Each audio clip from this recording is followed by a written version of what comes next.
Hello, everyone. Welcome to another awesome session of College Coaching Network Social Learning Live. This is actually our first Social Learning Live for the year. So happy New Year's, Happy New Year. everyone. Happy New Year's. We are so excited about this session because tonight we're going to talk about success habits. And we have a very, very, very special guest, Mr. Tom Corley, who has written a plethora of books. But I want to go through right quick and introduce our panelists tonight. So with us, we have Ms. Rainey Cadenhead, who is a former software engineer. Hello, Ms. Rainey. Hi. We also have Ms. Bernie Winston, who is an education consultant and former software project manager. Hello, Ms. Bernie. And her beautiful daughter, Ms. Lauren Winston, who is a freshman at Vanderbilt. And she's super smart, guys. She's double majoring in public health and business. Hello, Ms. Lauren. And then we have the very beautiful and talented Ms. Bridget Locke, who is a author. She's also a consultant and she works with many other publishing companies. So thank you all ladies for joining us today. And she's a new director. She's a new director too. Yes. You want to tell us real quick, because that's a new blessing that just came. Certainly. I'm honored to serve as the managing director for KC Mothers in Charge, a local nonprofit in Kansas City. Yes. Congratulations. Thank you. Thank you. And then last but certainly not least, our very, very special guest, Mr. Tom Corley. He is a CPA, a CFP, holds a master's degree in taxation, is a best-selling and award-winning author. His books include Rich Habits, Rich Kids, Change Your Habits, Change Your Life, Rich Habits, Poor Habits, and Effortless Wealth, Smart Money Habits, and Energy in every stage of your life, at every stage of your life. That was a tongue twister. And also, Mr. Corley has appeared on CBS Evening News, The Dave Ramsey Show, CNN, MSN Money, USA Today, The Huffington Post, and the list goes on and on and on. We are so excited to have you with us today, Mr. Corley. Thank you, thank you, thank you for taking this time out to share with our kids and our families. And so I'm going to turn it over to Claude because Claude is a huge fan of Mr. Corley's. And so we're excited to get this episode started. Claude? Yeah, I am grateful. Thank you, Mika. And thank you for everybody that's coming out. And I know you guys have some amazing questions, so I'm excited to hear your perspective of what he has done a lot of research on. Tom, thank you so much for coming out. Yes, as Mika said, I'm a fan. I read the book, and then I read the book twice, and then I read the book again, and then I paid my kids $20 to read your book. So I am a big fan. And then I was at a picnic for one of our students that had a graduation party, and I was talking to Bernie and her daughter Lauren. And I posed the challenge to Lauren, who's going to Vanderbilt. I said, hey, if you read this book, and you remember me talking about this at at the graduation party? So if you read this book, I'll pay you $20. And I didn't know that she actually read it already. So I owe her $20. So I'm publicly saying I owe you $20. So I got to make sure I get that to you. So big fan of your work. I've listened to all of your podcasts several times. And I just want to go into your story. I believe that a lot of people from the community that we serve don't have the privilege of learning from an expert like yourself, because you're in a very unique area. So could you kind of share with us your background? Like, I know growing up, I don't know if you had a silver spoon in your mouth to kind of, if you came from humble beginnings. So like, let people see where you started from. Yeah. So, well, first of all, hello, everybody. And thank you for having me on. I was one of, there was 11 in our family. So I guess my parents thought they were farmers or something. We had so many kids living in New York. And my dad was really a sharp guy. He was very smart and very successful. But he had what happens sometimes in life is you have random bad luck. Things happen. In his case, he had his warehouse he had burned to the ground, and he was the number one tool distributor in the Northeast. You know, he sold to Sears, he sold to JCPenney's tools, he sold to all of the major retail outlets, all the hardware stores. And so we were very wealthy. until the warehouse burned to the ground. And so, literally overnight, we went from, my dad had probably at that time about $3 million, which is probably like around 15 million in today's dollars, right? So it's pretty wealthy. But the tools that were destroyed, they had no value. So the insurance companies did things a little bit differently back in those days, which this was in 1972, and they didn't cover most of the tools. So my dad had to pay the vendors. So he took all of his money and he paid all the vendors just because he felt like if he went bankrupt, which was the one of the options, they would all go bankrupt. So he said, let me just pay them, and I won't file for bankruptcy, but I'll try and survive. And we really didn't do too well there, survival wise. We almost lost our house when, with 11 people in it, to become homeless. Well, just to fast forward. So I had this exposure to being wealthy, and I had this exposure to being rich. I don't know how many people have ever seen both sides of the railroad tracks, and I did. And I will tell you this, being wealthy is way better, way better. When I went to college, I didn't even apply to college. And it was a friend of mine, my buddy Sal, my best friend, whose parents was a school teacher and a doctor, anesthesiologist. And they were raised with a lot of rich habits. And Sal said, you're applying to college. You can't just surrender to life like that. You have to apply. So I said, but I can't pay for college. I don't have any money. My parents have no money. And so he said, don't worry about the money. Just apply. And so I applied. And, the brain's an amazing thing. When your back is up against the wall, the brain comes up with solutions. Yes. And the solution it came up with is you better find a job that you can work while you're going to school full time, to college full time. And I found it. It was a janitor. I was a janitor for 4 years at Curtis High School on Staten Island, and they paid a pretty good amount of money, in my view. And I was able to afford college. And so now, fast forward back to forward to 2004. And I had just taken over the helm of the CPA firm that I'm running right now. So before you go there, because there's a couple things that you said that I want to unpack, if you don't mind. Sure. The first one is, you said your dad valued integrity over finances. Yeah. So because he basically covered those expenses where he could have just kept the money himself and let everybody else go bust, right? So that's right. Seeing that your lifestyle was dramatically altered because he chose integrity over being financially secure, being in your home and kind of seeing the differences that was happening because of the sacrifice that he made, how did that shape your character and your integrity seeing that? Well, what I learned from my dad is that no matter what, you always do what your brain tells you is the right thing to do, no matter what the consequences. And so, I've lived my life that way. I mean, I have 1,000 clients in my CPA firm. They love us because if we make a mistake, and when you have 1,000 clients, mistakes do happen. There's just 5 or 6 people working here. And I had one that just happened. One of my employees made a mistake, and I called up the client. I said, we screwed up. And there was some tax penalties that she caused. And I said, I'll pay for it. You shouldn't pay for it. It's not your fault.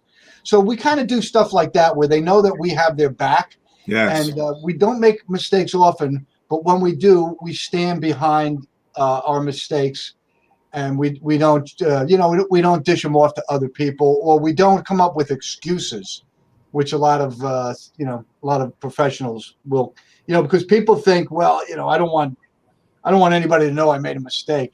I have to tell you something about mistakes. They are beautiful things.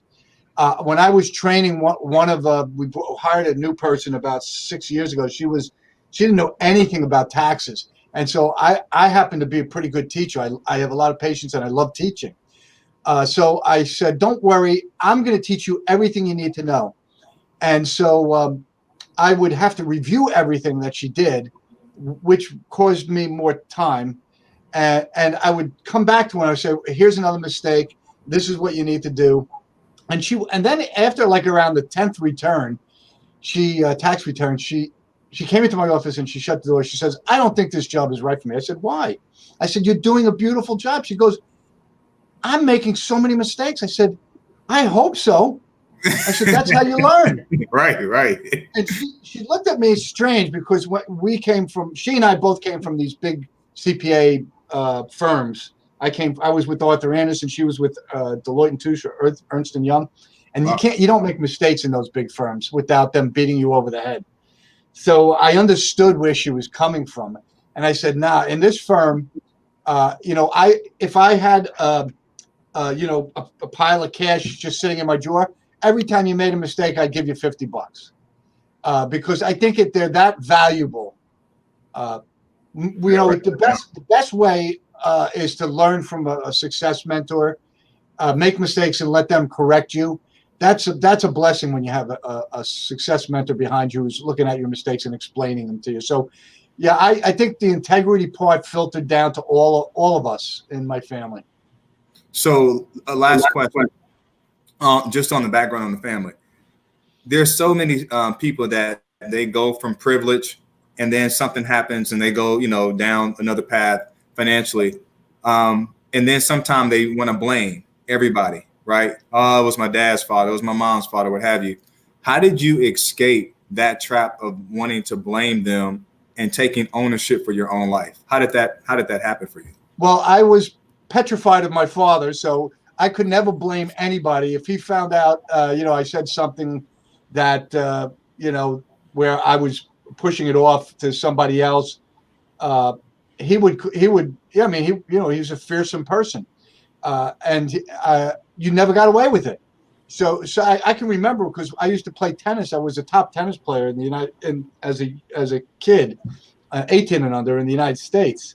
And I remember, one time I lost a match and I said to my father, I said, I lost this in the finals. And I blamed it on whatever the hell it was. My racket sucks. I had all these excuses. And he said, oh, your racket stinks, huh? And so we went over and he got my racket and he broke it in half. And he says, now you have no racket. He said, so you have nothing to blame. No excuses, yeah. You have nothing to blame but yourself. And so I remember I had to, I couldn't play tennis for 2 weeks. I had to save up enough money from shoveling snow and doing whatever to get a tennis racket. And but I do remember that he made that point very clear. You don't blame anybody, but you blame yourself before you blame anybody else because you're the one that's accountable. Because if somebody else did something to you, it's your fault for doing business with them or associating with them. Why were you even hanging around with them? Wow, that's good. So that's good stuff. So kind of fast forwarding because we can go through the college part, but you got into your own firm. And from what I remember listening to either through the book or also what I heard in podcasts, you had this client that came into your office and they were not very successful. They were having some issues. They couldn't make payroll or something like that from what I was reading. And you had some successful clients and this unsuccessful client wanted to learn how he could get out of the dilemma he was in. And he came to you. So can you walk us through that story? Yeah, I'll never forget it, Claude, because I had just started running the firm. And I think I was in 3 months. And this one business client had an auto body shop. And this was a tough guy, a big, tough guy. Most of the people that worked in my firm were women who were afraid of him. And to be honest with you, I was afraid of him because of what they told me about him. So anyway, he calls and he says, I need to meet with you tonight. I need an immediate meeting, and so we met. And he said, look, in a very gruff voice, he says, my father was a client of Surface and Company. He sold the business to me. Now I'm the client. and this is what I need you to do for me. I need you to find me a bank that can get me a line of credit ASAP. And I looked at him and I said, you've got to be out of your mind. I said, there is no bank in the world that's going to lend you money in 3 days. Not going to happen. And he looked at me. He was so mad. But then I said to him, look, you have to develop relationships with these banks over sometimes years before they'll lend you money. Yep. So I explained it to him. And I said, well, why are you in this situation? And that was the question I asked him. And he stopped and he thought a minute and he said, when my dad had a very successful business and I kind of inherited it from him, and everything was going pretty well, but I needed a line of credits about 10 years ago, and I started tapping into it about $40,000 a year, and he said, now I've got $450,000 or so, and the bank shut down my line of credit. They termed the loan, and I can't make payroll this Friday. And he looked at me, and then he stopped being a tough guy. And he said, I just don't know what I'm doing wrong. And he started crying. And he said, what do your successful clients do that I'm not doing? And, what are the things that I'm doing wrong? So I spent a couple of months in his business, probably a day a week for about 2 months, just to try and understand, how his business was operating. If I could see anything that was sticking out. The only thing I saw was that he was paying himself about $40,000 more than my other auto body clients. So I asked him, I said, how come you're paying yourself $40,000 more? And he said, I have, he had some bad habits. Let's just put it that way. And those bad habits, one bad habit, cost him $40,000 a year, or something like about $800 a week. And so I did the math. I said, well, that's, if you do the math, I said to him that $800 a week, that $600 to $800 a week is costing you $40,000 a year. That's why you're going into debt. You have literally one bad habit that is bankrupting you. And so that took me on a path of really trying to understand. I wanted to answer two questions when I started my Rich Habits study. I wanted to know, why are rich people rich and why are poor people poor? And the other question was, what do rich people and poor people do from the minute that they wake up in the morning to the minute that they go to bed at night? So I had to, in order to, understand the scope of their day, I had to come up with a bunch of questions that sort of covered their lives. So I called it my 20 question list because it's 20 categories. But when you break it down, it's actually 144 questions. And I asked those questions to 233 millionaires and 128 poor people. And then I analyzed their responses, dumped it onto an Excel worksheet, analyzed their responses. And then it hit me like a ton of bricks on my head. I said, oh, my God, most of the differences between the rich people and the poor people are these things called habits. They're daily activities, little things that they're doing every day. It was shocking to me. So the thing I want to commend you on, first of all, is there's a lot of people out there that they talk about millionaires, the millionaire next door. I think it's highly effective people. Is it Stephen Covey or something like that has that book that he talks about that? But most of the people that write about successful people are really only attacking one side of the conversation. Yes. And so you went on both sides of the conversation. So what innately got you to want to study both sides? Because I haven't heard of anybody to do that. So I'll start with, what made you study both sides? Well, so Claude, I'm so glad you asked that question because it is probably the thing that separates me from everybody else. It's not enough to know what to do. You have to know what to do and what not to do.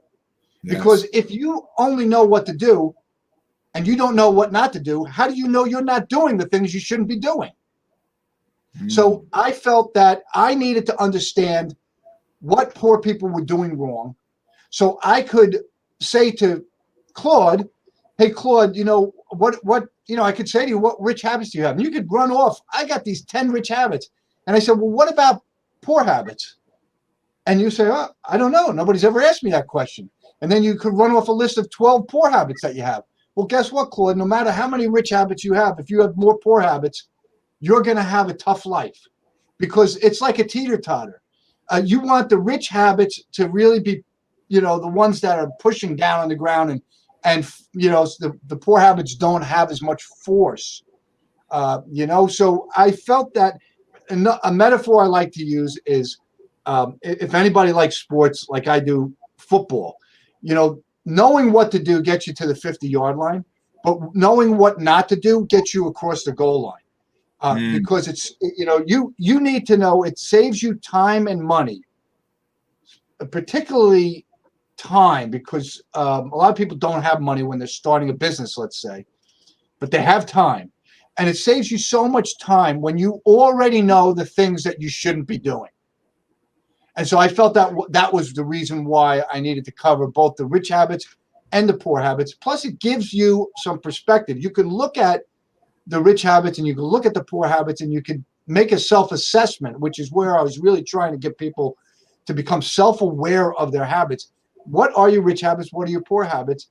And then if self-awareness is a superpower, if you're self-aware of your habits, if you're self-aware of your thinking, if you're self-aware of your emotions, that acts like a braking system, preventing you from engaging in bad things, bad emotions, bad habits, bad thinking.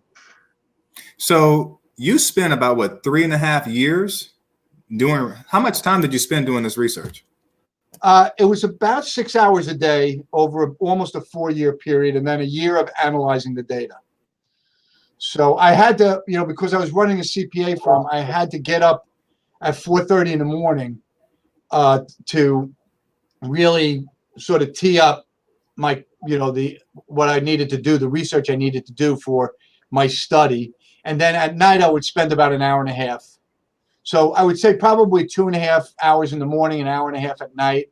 And I did that consistently. And then on the weekends, probably about 10 hours on the weekends. So I would get up really early. So my kids were still younger back then. And I felt I didn't want to interfere. I didn't want it to interfere with my family life. So I would get up really early, especially on the weekends, like 4, sometimes 3:30. And I get like 4 hours, 5 hours in on a Saturday, and the same on a Sunday. And I did this for almost 4 years. And it was hard. It was really hard. But you know what? I was so motivated because I knew I was onto something big. I think I felt when I met that client and I realized it was one habit that drove him into bankruptcy. I said, I think I might have found the Holy Grail that could help people, prevent them from becoming poor, and maybe even help them become wealthy. So I was really motivated. I had no idea the idea of writing a book was the furthest thing from my mind. What I did want to do was do training. I wanted to take my rich habits, and I did. I did some training. I did it for free for probably about six months to a year. I was really just trying to figure out how to communicate these rich habits to people, and I got pretty good at it. And people started having real success in my training groups. And so then somebody said, you need to write a book about this stuff. And I was like, I have no idea how to write a book. But then I thought about it, and I said, I don't think writing a book is harder than studying for and taking the CPA exam. And it wasn't. It was actually a lot easier. It was probably 25% as hard. So so I ended up writing a book and found out, and this is the beauty of stepping outside your comfort zone, doing something you never did before. I found out I had an innate trait, an innate ability of writing. I was a good writer. I never knew it. I knew I was a good speaker because I had done plenty of speaking engagements for mainly taxes and stuff like that. But I didn't know I was a good writer. And I'm actually better than good. I'm not bragging, but I've won awards for my writing. So I know, and media keeps coming back to me and asking me to write articles. So they wouldn't be asking me if I stunk. or if I was just average. So I love it. So this is, and I'm sure that everybody else has questions, but it's very rare that you get a chance to interview the person that wrote the book that you love. So I'm sorry, I'm here as a fan. I'm just, these questions that I want to always ask. So I'm like, I finally get a chance to ask them. So you did both sides of the equation, right? But the thing that always intrigued me about your story was and I thought it was 3.5 years, but you actually did more than that. You did 4 years. But on the inside of you didn't really have a clue as to why you were doing this research. You said you felt like, you were onto something big. You're maybe going to discover the Holy Grail. But along the way, there weren't always confirmations that would tell you that you're on to something big. Mm-hmm. But for some reason or another, you kept getting up and staying up late and getting up. What caused you to do this? I mean, there was nothing that was definite that was going to come from your work, but for some reason or another, you couldn't let it go. And I'm trying to figure out, like, there's a clue there for other people that may have a gift or a passion or a calling on their life. And there's something that they're trying to work towards. And they feel like maybe they feel right now that they're not going to, like, what they're doing is in vain. But what caused you to keep doing it until you got to that point where the aha moment kicked in for you? Well, there's really two things. One is, I think, growing up on both sides of the railroad track, I think that was an itch I needed to scratch for a long time. And that client just lit a fire under my butt. I think that was a big factor. I think the other factor was, as I started doing the research, I'm talking initially just to the rich people. And to be perfectly honest with you, I hated rich people. When I started this study, I had this perception of rich people that they were fat, greedy, smoked cigars, and they were gluttons, and they were horrible human beings. And when I started looking at the responses, because none of them knew they were in a study. That's a very important point. Not one of them knew I was asking them these questions because I was doing a study. They thought I was asking them these questions as part of my financial services, trying to understand them, because I kept telling them, I need to know everything about you so I can provide the best service I can to you. And so I started learning things, and I was like, oh my God, that's completely pulling the rug out from underneath my belief system. And I found out a lot of these self-made millionaires, a lot of these millionaires were self-made. In my study, 76% of them were self-made. They were poor and or raised in the middle class, just like I was. And so that was a big deal to me. I said, boy, if they could do it, why can't I do it? And so I really started to have this thirst or this hunger for what it is that they were doing on a daily basis, their habits, I guess, that were helping them, raise them up. And they had certain specific things that they did from one millionaire to the next millionaire to the next millionaire. It wasn't just a one-off. Every single one of them, I see it popping up from one millionaire to the next. I was like, wow. And that's when I got, when you, like, the light bulb goes off in your head. Yeah. We've all had those aha moments in life. I had this epiphany of an aha moment that I said, I think I found the secret to success, and also the secret to avoiding poverty. And so I was just so pumped up. The more I learned, the more I wanted to do. And I actually, I only wanted to interview 100 rich people. And I only wanted to interview 100 poor people. And I ended up interviewing 233 rich people and 128. I had to stop myself because with the poor people, I said, you're getting out of control here. So I stopped. That's why the numbers are kind of weird. I couldn't stop myself from interviewing one because when you have a billionaire that you're talking to, they have friends. They're in a circle of probably other millionaires. So they would refer me other millionaires, and they said, boy, this guy's great. He asks more questions than anybody I ever met. And you got to have him as your CPA or your financial advisor. I got that comment, and they had no idea that I was asking questions for a completely different reason. So, That's awesome. So I'll open it up and see if any other panelists want to ask questions. You got the expert here, so if you want to, go for it. With any of the Okay. Hi, okay. Mr. Corley. Can you hear us? Mm-hmm. I can't. I would like to know from you. I know in the earlier days you spent 4 hours getting up, early in the morning. What is your typical day like now for you? Maybe the first 4 hours.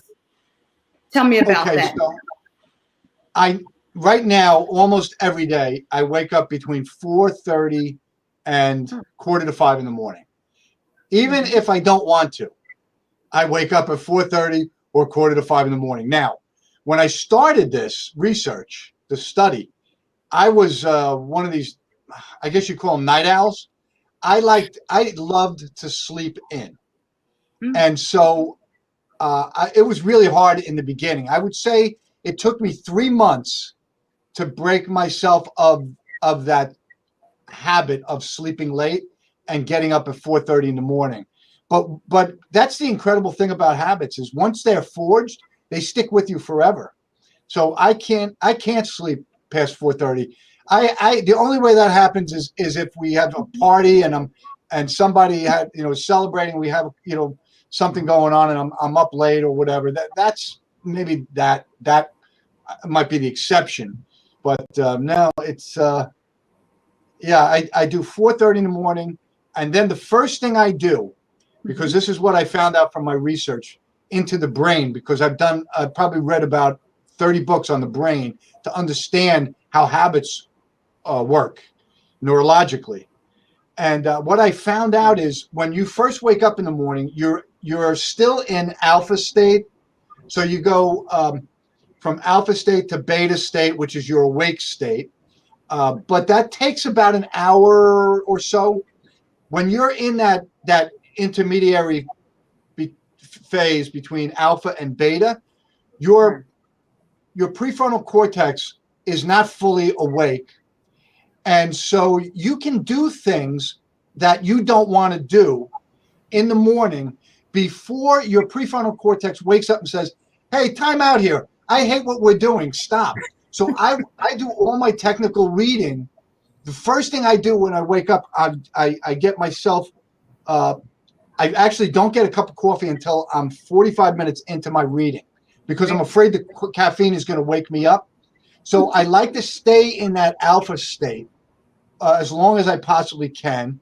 And so I do my technical reading, my CPA, my financial planning, and sometimes I have to read these god-awful studies on the brain. And I'll do that reading in the morning. And then about an hour into it, my prefrontal cortex will roll up the white flag and tell me that it's time to surrender. It's time to surrender. Well, I'm very impressed with you waking up early. That will give me some guidance as well going forward. Another question. It's very important for young adults to use financial products very early in the game and outline a plan to get them going. What age do you recommend to start a financial plan for a young adult like my daughter? I think the age 14 is a great age because even though in some states you have to be 16 to start working, I mean, most kids really are able to do work around the neighborhood or part-time work around the neighborhood for, I was doing it at age 12 and just mowing lawns and shoveling snow and gardening for older neighbors who needed help. And I think 14, when you start making money, let's put it that way, when you start earning some money, I think that's the time parents need to step in and say, okay, here's what we're going to do with that money. 50% of that money you get to keep and do your kids' stuff with. 50% is going into either a bank account or an IRA, like a Roth IRA for the kids. You can earn, you can do a Roth IRA equal to the amount of your earnings. So you'd have to report some of the earnings, but it's not a problem when you're a kid because they're not taxed anyway because their income is usually low. So you do a Roth IRA for the child, And then you start showing the child, hey, this is what we're going to do with the money in the Roth IRA. And you know, you could get like, just pick companies. I wouldn't do mutual funds, even though I'm a certified financial planner and we're supposed to tell you to avoid stocks.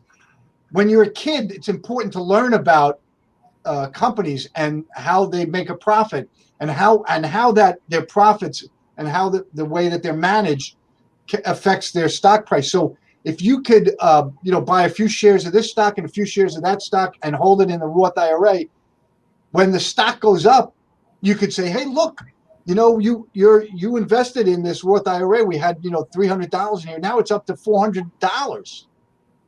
And then the kids might start to get interested in investments. See, saving, you're teaching them how to save, and you're teaching them how to invest.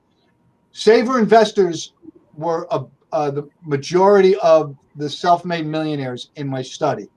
The other ones were the big company climbers, the virtuosos, and the entrepreneurs. Exactly.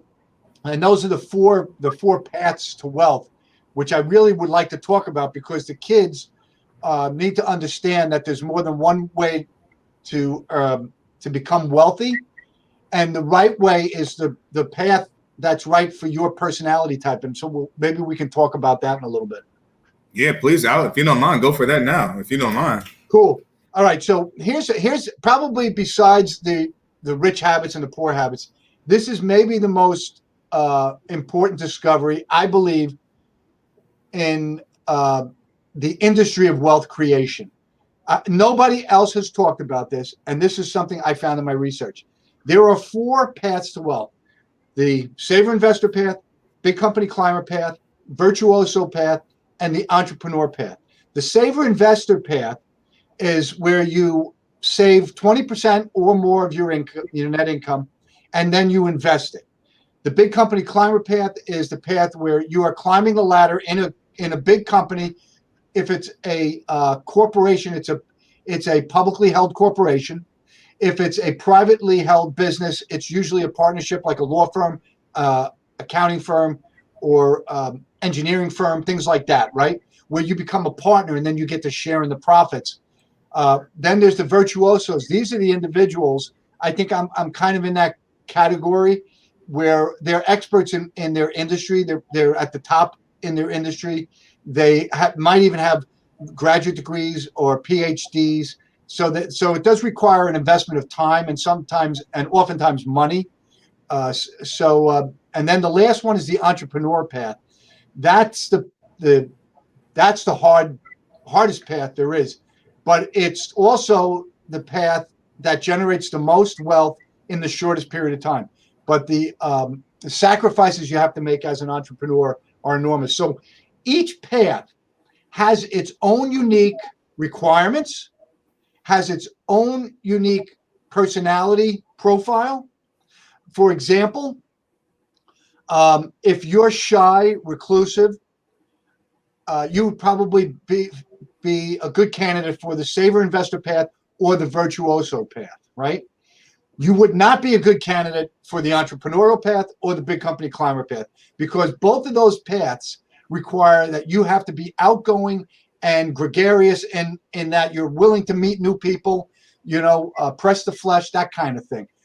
Build relationships. So you have to have that kind of personality that allows you to be comfortable with being around a lot of different people. And the entrepreneur path, a lot of entrepreneurs, the idea of sitting behind a desk for 8, 9, 10 hours a day, they want to blow their brains out, right? So the saver investors and the virtuosos, that's their personality profile. They could sit behind the desk for 14 hours a day. So there's all sorts of different personality traits that are associated with each path. And there's also different rich habits associated with each path. Wow. So I think the most important discovery I made was these 4 paths. And why is it so profound? Because so many people don't make it in life. There's only about 3 to 4% of the population that really are, I guess you could say, are truly wealthy.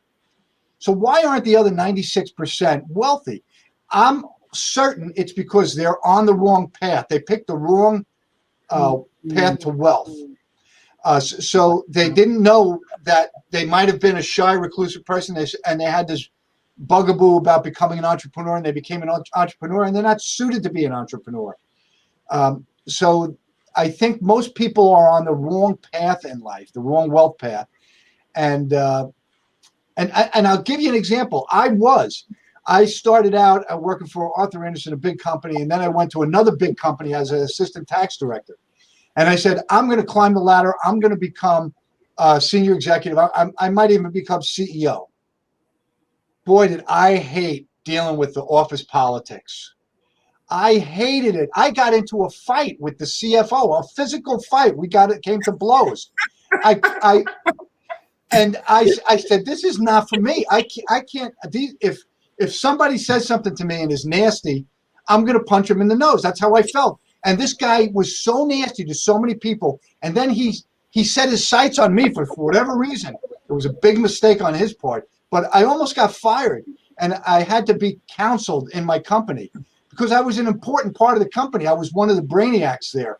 But they didn't want to fire me but they should have fired me. And I said, I'm not suited. I'm not suited for this big company climber path. I didn't call it that back then. The politics are terrible when you have to deal with that. And somebody is always pulling your strings. You're a puppet for somebody else. So you have to have a personality profile that you're okay with that, dealing with that stuff. I wasn't. And I spent 10 years of my life, trying to climb the company ladder. I wish I knew it was the wrong path for me. So if you're on the wrong path, you're really not going to succeed in life. If you're on the right path, you're going to increase your odds for success tenfold. There's no doubt about it. In fact, I think it's almost guaranteed that you will become, at the very least, upper middle class. That is interesting. I gotta do this on that one. That was good. So we help people like do career assessment tests, right? And so it's funny from the high school's perspective. You do a career assessment test. They kind of look at your personality and all that. And then it's normally measured for two things. One, to see how you can communicate with others based upon your communication style, right? If you're, high I, whatever that is. And then the other one is to figure out, okay, what's the best fit for you to choose for a major? And then what's the best colleges? But ultimately, we're going to college to get a good paying job and to make some money so we can take care of ourselves and create wealth. And so I wonder if there's a way to have a career assessment test built around what you just said, because people are losing the compound effect. And I don't know if you can talk about this, the compound effect of good habits. I mean, you lost a decade going down one path, but what about the compound effect of not money, but good habits? Yeah. So like you forge habits that are related. But whether you want to or not, you have to forge habits that are related to the path that you're on. And then when you realize I'm on the wrong path, those habits may not really do you much good on this other path, right? So like a perfect example is if you realize at some point that you're meant to be a virtuoso, which means you should be have gotten a graduate degree, you should go to get your PhD and all that kind of stuff. And then you've spent most of your time trying to be an entrepreneur, and you developed all these entrepreneur habits that don't work as a virtuoso. The virtuoso habits are, different than the entrepreneur habits. The virtuoso habits might include studying every single day to improve your knowledge, or practicing every single day to improve your skill set. If you figure out, 15 years into your career, that you really should be a virtuoso, and that you should you have an innate skill. Like I found out I should have been an author in my whole life because I have this innate writing skill, or maybe a journalist or something.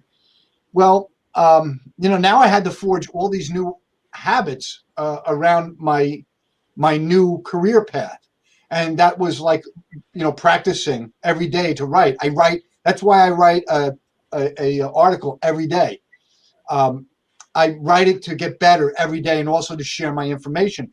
So I'm practicing every single day, at least an hour and a half every single day. And you really don't do that as an entrepreneur. As an entrepreneur, you got 5 balls in the air. You don't have time to practice on any one thing, right? You outsource that. You hire people who have a specific talent or skill set, so that you don't have. So an entrepreneur is really about juggling, and a virtuoso is holding on to that one ball, and really protecting that ball. So I think there's different habits, and the saver investors habits. Like I could never be a saver investor if your particular life circumstances are such that you're raised in a poor household, and your family members, maybe you're one of the few that is making a decent living. Well, guess what happens after you save $3,000 or $4,000? Somebody calls you or texts you, "I need $1,000." I can't tell you how many times that happened to me with my father.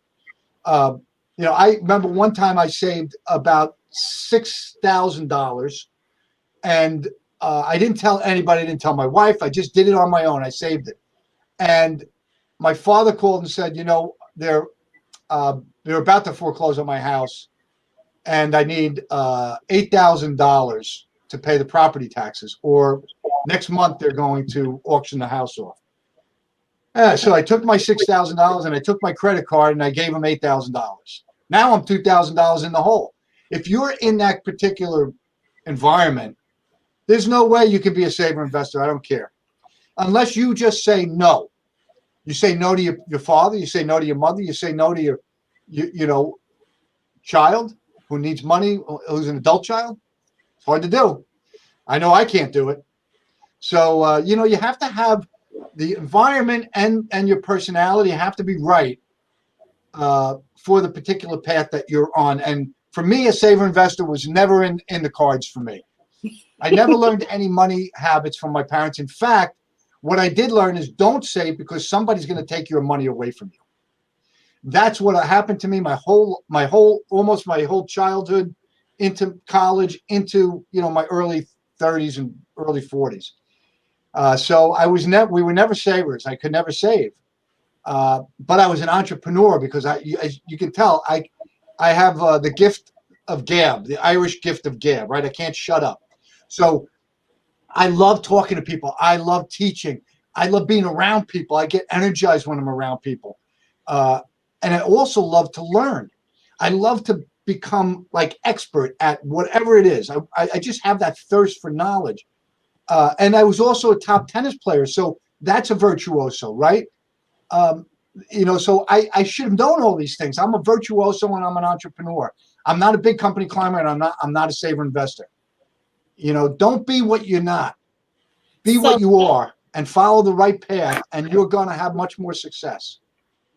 So Bridget, I know I can hear Bridget's brain just clicking. Bridget, go ahead. She's a writer. So I want definitely. You said some things I know that sparked her. I just thank you so much for being so generous with your journey and your knowledge. I can so relate to so much of what you've said, and just thinking through trying to be just trying to fit into roles that really weren't meant for me. I can really, really relate to that. I'd like to go back to a couple of things that you said at the beginning of our conversation. You pointed out that you find that mistakes are beautiful. And you talked about a client, and you said that he asked, "What am I doing wrong?" And so I thought about how many of us, in trying to climb the corporate ladder or trying to become more successful, we hear a lot about the importance of confidence. But what I heard from you and what you shared was that there's power in vulnerability.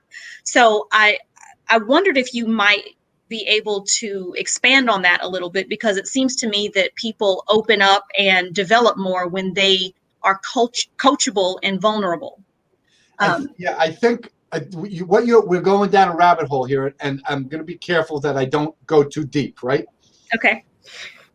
Our children are raised to avoid mistakes. Where the education system, as it exists right now, punishes mistakes. It's a big problem. Instead of patting kids on the back and saying, hey, you made a mistake, what did you learn from it? Instead, you get an F. And then you got to bring it home to your parents. And I'm not going to fault the teachers. It is what it is. The system is what it is, but it's the wrong system. It does not work. So we go into our adult lives, and now we're somebody's boss. And what do? We beat them up over mistakes. Because why? Mistakes are bad. We have been indoctrinated to believe mistakes are bad rather than just beautiful roses that we should take and put on the mantle. I remember when I had somebody who used to work for me, and they made this horrific mistake. And I made a copy of the piece of paper where they made the mistake. And I put it up on my wall, and I wrote some nice things around it, you know. And they looked at it and said, why I don't understand why you have why you're so proud of my mistake. I said, because you never made that mistake again. Because it's on my wall. And if you go to somebody and you say, this is wonderful, this mistake you made, you can't help but the emotions rise up in the person, because it's not negative emotions, it's positive emotions, because they're almost happy and giddy because they're not getting yelled at. And so the positive emotions are so powerful that they form this incredible long-term memory. You know, the best memories we have are ones that are born from emotions, right? We never forget emotional memories. We will be 90 years old with Alzheimer's, and we will still remember an emotional memory when we were 7 years old. They stick with the brain. They're like railroad tracks in the brain.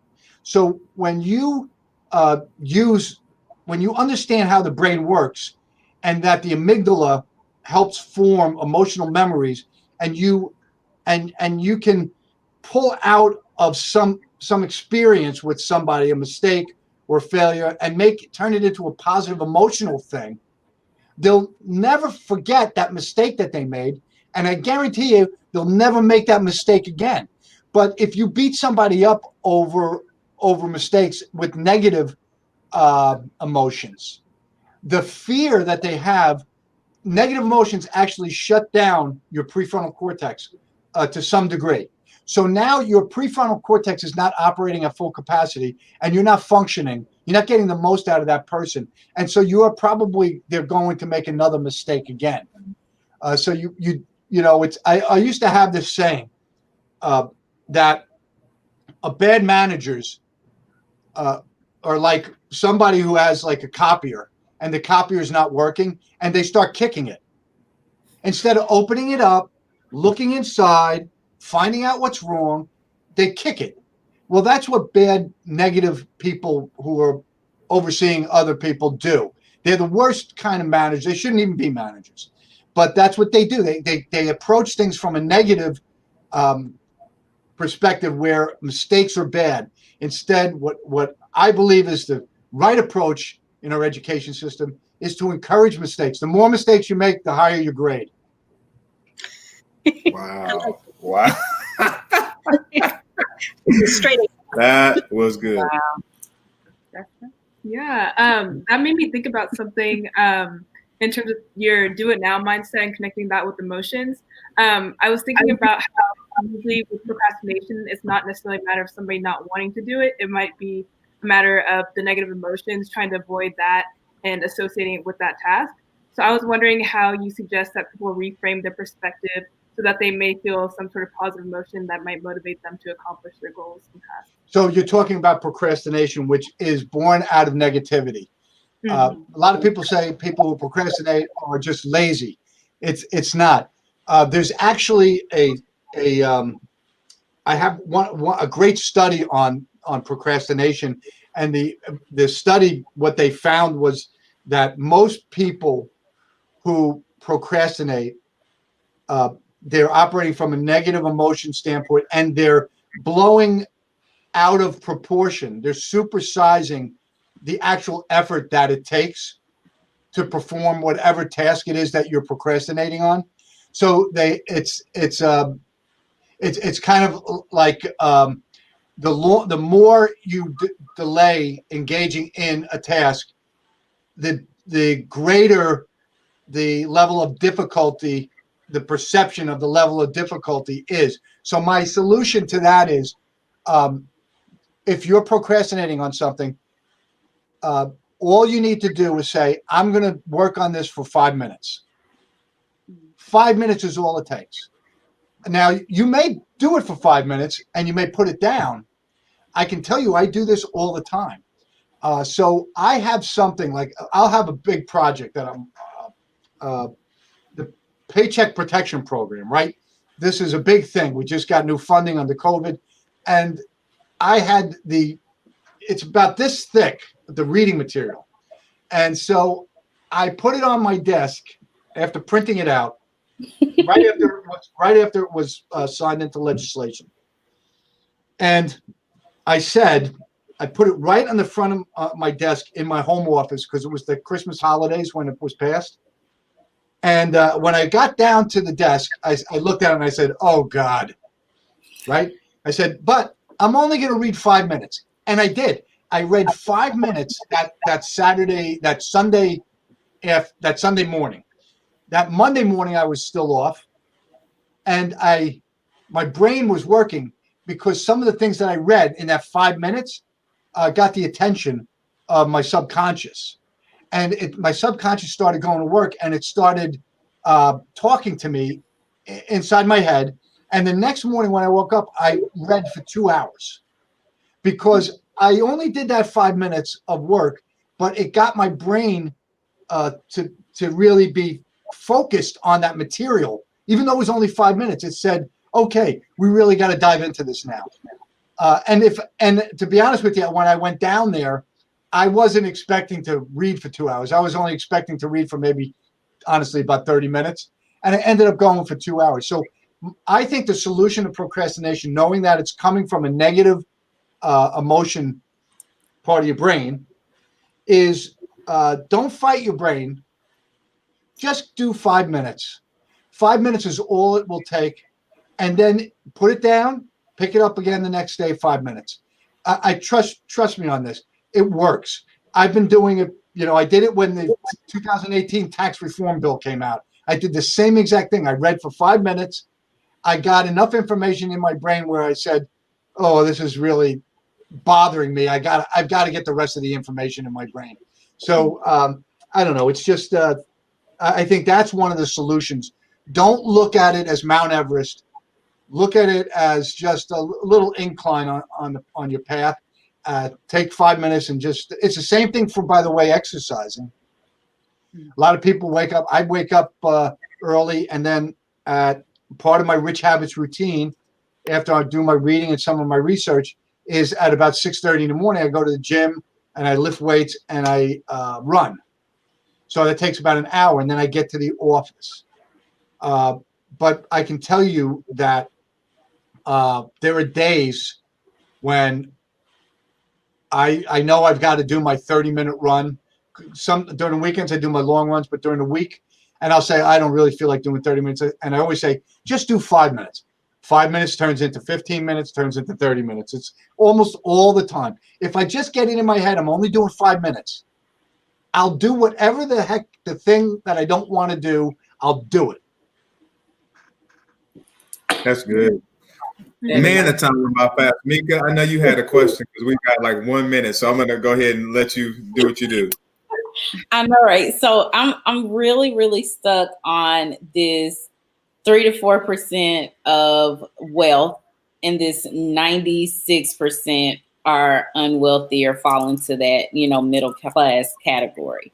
So based on all the things that you've learned and the research that you've done, what do you feel is the most impactful thing that can be done for the youth today to reverse those numbers of the 96 versus the 3 to 4%? Experimentation. How many kids they play 6 years, 7 years of baseball or football or soccer? Every 3 months, kids should be trying some new activity out. Every 3 months. You only find your innate talents through experimentation. I mentioned I didn't know I was a good writer until I was about 48 years old. Why? Well, I never wrote before. Well, this is why I love the Boy Scouts and the Girl Scouts. They have these things called badges, right? You get badges if you do an activity. I think the Boy Scouts have an Eagle Scout thing that requires something like 40 badges. Anyway, my point is, those organizations, they know something the rest of us don't know, that the innate talents that we possess are only exposed through experimentation. So if you experiment 3 months doing something that relates to rocket science, or 3 months of something that relates to law, or 3 months to something that relates to engineering, 3 months for this, 3 months for that. Don't lock your kids into one activity or two activities. They should be experimenting every 3 months with something new and different. When that happens in our society, those things are going to flip, because you know why, Mika? The people that are in the 96%, now a big chunk of them are in the middle class, so they're not necessarily doing badly, but they certainly haven't found their innate talent, because the people that find their innate talent, these are the people that usually excel in life. And they become, the most successful people. They just find that thing that they're really good at, and then they devote the rest of their lives to perfecting the skill or improving their knowledge in that area. We only can get there if we embedded in our education system is a mandate that every 3 months you have to try something new. I love it. Yeah. I feel like we didn't have enough time. That was amazing. Oh, right. That is definitely great. That's going to change my approach as a parent, even with the trying something new every 3 months. And I have this thing I always say, TSL, try something, see something, learn something. And so that's what I always tell my kids. But this 3 month thing that's huge. That is so. And what's cool is when they find, because most of the time, to be honest with you, probably, I don't know what the percentage is, but let's just say most of the time, they're going to do something for 3 months and they're going to hate it. But guess what? That's a good thing, because you shouldn't be doing that. That's not going to be your career path. But you might find, like, after like the 6th or 7th activity, you find something that you really like. And here's another thing that I just want to bring up. When you look back on your life, especially your childhood, and you think about, and this probably applies to high school kids and college kids, and you think about, what are the things that made me the happiest? And if you made a list of, like, say 10 things that you did as a kid that made you the happiest, what would those things be? And then take those 10 things and figure out how many of those 10 things are actually some type of marketable skill or career that you could make money off of. And then you pick, maybe it'll boil down to like 2 or 3. Well, those 2 or 3 things, there's probably a good chance that those 2 or 3 things are the things you should be doing and to make money. Because when you're doing something you really like, that's the way the brain rewards you for discovering innate talent, is it rewards you with enthusiasm and sort of a sense of excitement and happiness, right? You enjoy it, and it's a positive emotional feeling you get from doing it. That's the brain's way of saying, hey, knucklehead, you just found an innate talent, because now all of a sudden you're very excited about it, and that's what you should be doing. That's good. That's good. We want to be respectful of your time, so definitely appreciate you for coming out. I'll let Mika bring it to a close. Thank you so much, Mika, for everything. welcome. Setting this all up. Yes, so Tom, we have certainly thoroughly enjoyed you spending your time with us this evening. The things that you have said are truly invaluable. Several takeaways, and I'm such a note taker, so I have all these notes I was writing down. But you talked about when your back is against the wall, the brain will find a way to figure it out. Like, I think that piece right there for our kids, especially with dealing with the pandemic and social distancing, virtual learning, all these things, the kids' backs is truly against the wall. And so I think that it is prime time that they're going to be able to figure out the direction that they want to go. I know there is something that was said on the call tonight that is going to help students really figure out where they want to be. And we want you guys to be part of that 3 to 4%ers. And if you have not read Tom's book, Rich Habits, please, please, please do so, because these are definitely habits that, based on this conversation, that we know that transforms lives. The proof is in the pudding, as they say.